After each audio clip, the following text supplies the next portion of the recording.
ఆటోలో నేను first morning observe చేసి చూశాను. ఏమైందంటే మార్నింగ్ కూడా ఇది గ్యాప్ అప్ ఓపెన్ అయింది. నేను స్టాక్స్ అన్నీ కూడా కొన్ని బాగా హైలీ వోలటైలిటీ ఉన్న స్టాక్స్ని నేను కొన్ని యాడ్ చేసుకొని పెట్టుకుంటాను. సో దానివల్ల రోజు అబ్జర్వ్ చేస్తూ ఉండడం వల్ల మనకు తెలుస్తుంది కదా.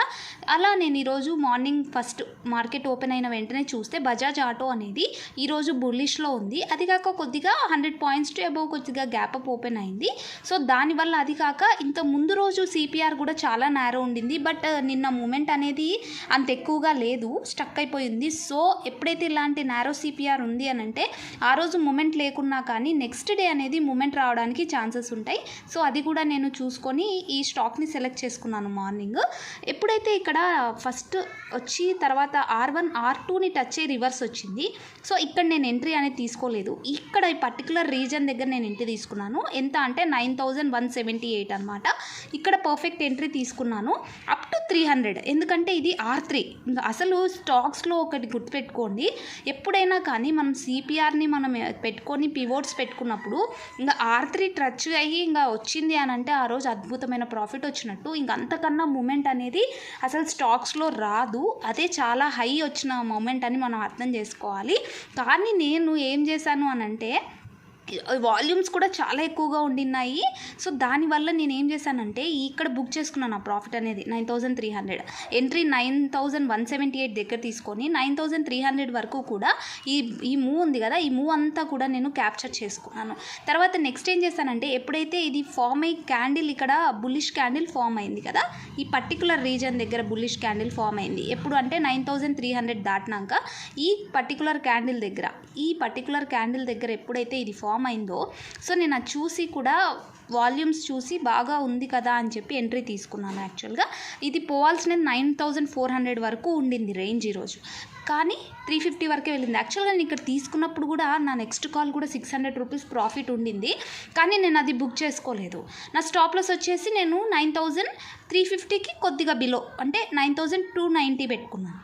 నెక్స్ట్ ఏమైందంటే ఇమీడియట్గా ఇది కొద్దిగా కన్సాలిడేషన్ అయ్యి మూవ్ వస్తుంది కదా అని చెప్పి అలానే ఉండిపోవడం వల్ల సడన్గా ఫాల్ వచ్చి నా స్టాప్ లాస్ అనేది హిట్ అయిపోయింది. ఈరోజు నా ప్రాఫిట్ అంతా కూడా తీసేసుకొని 2100 పైన లాస్ అనేది ఆ కాల్లో బుక్ చేసుకోవడం జరిగింది. సో ఇలా నా బజాజ్ ఆటోలో ఈరోజు అయిపోయింది. ఇది చూస్తూ కూడా నేను ఇండిసెస్ని అబ్జర్వ్ చేస్తూ ఉండిన్నాను. అలా ఈరోజు మిడ్ క్యాప్ నిఫ్టీ బాగా మూవ్ వచ్చింది. తర్వాత నేను ఈరోజు ఫిన్ నిఫ్టీ ఎక్స్పైరీ కదా, ఒకసారి ఫిన్ నిఫ్టీ చార్ట్ ఓపెన్ చేసి చూద్దాం అనేసి ఫిన్ నిఫ్టీ అనేది ఓపెన్ చేసి చూశాను.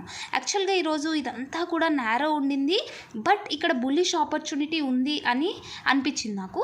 సో నేను ఇక్కడ పర్టికులర్ ఈ రీజన్లో అనేది ఎంట్రీ అనేది తీసుకున్నాను. ఎక్కడ అంటే 115 తర్వాత ఆఫ్టర్నూన్ సెషన్లో నాకు బుల్లిష్ మూమెంట్ అనేది కనిపించింది. దానివల్ల నేను ఎంట్రీ తీసుకుందామని చెప్పి తీసుకున్నాను. నాకు 200 to 300 రూపీస్ ప్రాఫిట్ చూపించింది.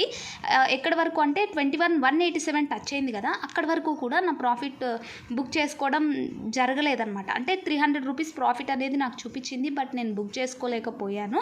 అలానే ఉండిపోవడం వల్ల ఏమైందంటే ఇక్కడ అంతా కూడా కన్సాలిడేషన్ అయిపోయింది కదా ఈరోజు. ఇలా కన్సాలిడేషన్ కావడం వల్ల ప్రీమియం డికే అయిపోయింది. లాస్ట్ మినిట్లో సడన్గా కూడా 21,120 కూడా టచ్ అయింది. దానివల్ల దగ్గర లాస్ 1400 రూపీస్ అనేది లాస్ వచ్చి మొత్తం మీద నాకు ఈరోజు 752 రూపీస్ డే 4 లాస్ వచ్చింది. కానీ మనము లాస్ అనేది మన చేతుల్లోనే ఉంటుందండి. ఈరోజు యాక్చువల్గా ప్రాఫిట్ 2881 వచ్చింది నాకు. నేను ఈ ప్రాఫిట్ని నిలబెట్టుకోలేకపోయాను. ఈ రెండు ఓవర్ ట్రేడ్ చేశాను. అసలు ఫిన్ నిఫ్టీ తీసుకోవాల్సిన అవసరమే లేదు, ఎందుకంటే నా టార్గెట్ రోజుకి 1200 యాక్చువల్గా, కానీ దానికి డబల్ వచ్చింది. ఎంట్రీస్ అనేది ఇంకా తీసుకోకూడదు, కానీ నేను ఇక్కడ నా రూల్ని బ్రేక్ చేసి తీసుకోవడం వల్లనే ఈరోజు నాకు 752 రూపీస్ లాస్ రావడం జరిగింది. సో ఇది నేను చేసిన మిస్టేక్. ఈరోజు ఈ మిస్టేక్ని నేను నోట్ డౌన్ చేసుకొని నెక్స్ట్ డే కూడా ఇంకా ఎప్పుడు కూడా రిపీట్ చేయదలుచుకోలేదు. బికాస్ ఇలా రోజు లాస్ అవుతూ ఉంటే స్లోగా ఉన్న ఈ చిన్న లాసెసే మనకి మంత్ ఎండింగ్కి చాలా పెద్దవైపోతాయి. ప్లస్ లాస్ట్లో ఏమైపోతుందంటే మనము ప్రాఫిట్ గెయిన్ చేయకుండా లాసెస్ గెయిన్ చేయడానికి ఛాన్సెస్ ఉంటాయి. చిన్న ప్రాఫిటే అనిపించవచ్చు, చిన్న లాస్ అనిపించవచ్చు, కానీ లాస్ట్లో ఇవి చాలా పెద్దగా అయిపోతాయి. ఎందుకంటే ప్లస్ చేసుకుంటూ డే 1 డే 2 అట్లా ప్లస్ చేసుకుంటూ వెళ్ళినప్పుడు అయినప్పుడు మనకి అది హ్యూజ్ లాస్ కిందకి మారిపోతుంది. ఎందుకంటే మంత్ స్టార్టింగే కాబట్టి మనం ఈ లాసెస్ని కంట్రోల్ చేసుకుంటే ఒకవేళ లాస్ట్లో మూమెంట్లో ఈ మంత్ మధ్యలో కానీ అలా ఎప్పుడైనా కానీ వోలటాలిటీ ఉన్నప్పుడు మనం అక్కడ లాస్ అయినా కానీ మనం రికవర్ చేసుకోవడానికి ట్రై చేసుకోవాలి. సో ఈరోజు నేను చేసిన ఈ మిస్టేక్ అనేది రిపీటెడ్గా నేను ఎప్పటికీ చేయదలుచుకోలేదు. సో ఇలా నా డే అనేది ఈరోజు నా ట్రేడ్స్ అనేవి నేను తీసుకోవడం జరిగింది. సో రేపు మళ్ళీ ఏం ట్రేడ్స్ తీసుకున్నాను ఏమనేది తప్పకుండా వీడియో పోస్ట్ చేస్తాను. Please if you like this video please like, share and subscribe to women trader channel అండి. రేపు ఏం తీసుకున్నాను ట్రేడ్స్ అనేది వీడియో చేస్తాను. మీకు ఎంత ప్రాఫిట్ వచ్చింది అనేది కూడా నాకు కామెంట్స్లో తప్పకుండా తెలియజేయండి. Thank you so much for watching this video.